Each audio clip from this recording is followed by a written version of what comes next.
ये थोड़ा सा आमद और खर्च का हिसाब बताने के लिए हाजिर हुआ हूं मैं।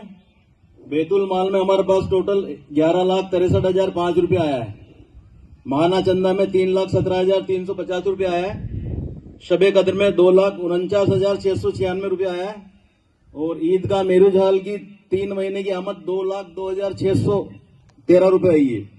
और जुमे की आमद 2,13,068 रुपये आई है।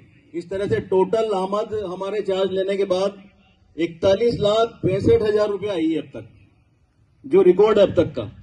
और इस दौरान जो खर्च हुआ है 14,96,182 रुपये खर्च हुआ है।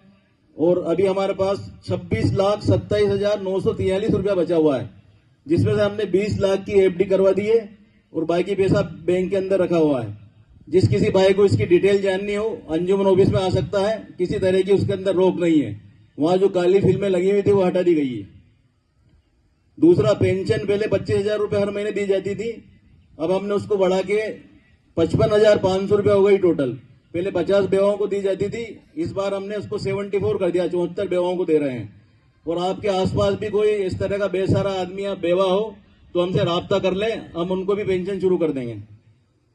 दूसरा, एडमिशन जो हमने बेसिक नर्सिंग कोर्स में किए थे, 8 बच्चों ने एडमिशन लिए हैं। और कंप्यूटर के बेसिक कोर्स में RSCIT में 63 एडमिशन चल रहे हैं अभी हमारे पास। 5 बैच हम चला रहे हैं और उसका पूरा सेटअप हमने शुरू करके और ये सारा काम शुरू कर दिया है। दूसरा, हमने पैथोलॉजी लैब वाले से एग्रीमेंट किया है। लाइफलाइन पैथोलॉजी लैब जो हार्ट चौक के अंदर मौजूद है, आपको किसी तरह की भी जांच करवानी हो तो 40% का डिस्काउंट मिलेगा। और उसके हार्ट चौक में एक रतन राजेश मेडिकल स्टोर है, उससे भी हमने एग्रीमेंट किया है। तो दवाइयां अगर आपको लेनी है तो 17% डिस्काउंट से दवाई आपको मिलेगी। उसके लिए दोनों कार्ड हम 21 तारीख से अंजुमन ऑफिस से देना शुरू कर देंगे, तो आप अपने कार्ड बनवा लें और इस छूट का भी आप फायदा उठाएं।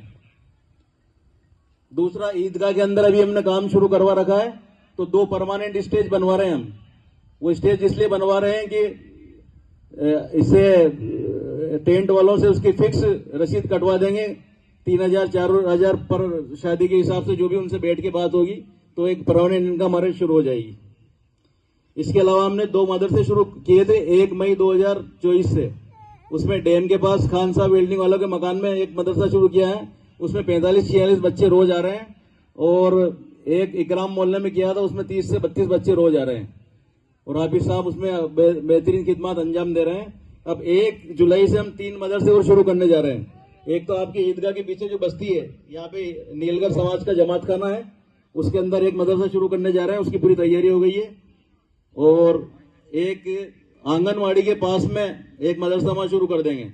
उसके अलावा हम एक लेडीज आलिमा भी हम लेकर के आ रहे हैं, हाफिज साहब के साथ के आएंगे वो, तो वो लेडीज के लिए वो दीनी तालीम देगी। और साथ ही एक नाइट क्लास, जिन लोगों को दीनी जानकारी नहीं है, ईशा के बाद नाइट क्लास भी हम शुरू करने जा रहे हैं। और इसके अलावा भी अगर आप कोई तजवीज देना चाहे, मशवरा देना चाहे, तो आप हमें दे सकते हैं। और किसी तरह की भी कोई शिकायत हमें है तो आप ऑफिस में आकर हमसे मिल सकते हैं। और एक हमारी चक्की मोहल्ले की एक अम्मा है, उनकी तबीयत ज्यादा खराब है, उसके लिए दुआ भी करें। वो कोटा ICU के अंदर भर्ती है और उनके लिए झोली लेकर के साबिर भाई और नफीस भाई बाहर खड़े हैं। तो ईद के बाद जो भी मुमकिन हो आप उनके लिए इमदाद करें। अस्सलाम वालेकुम।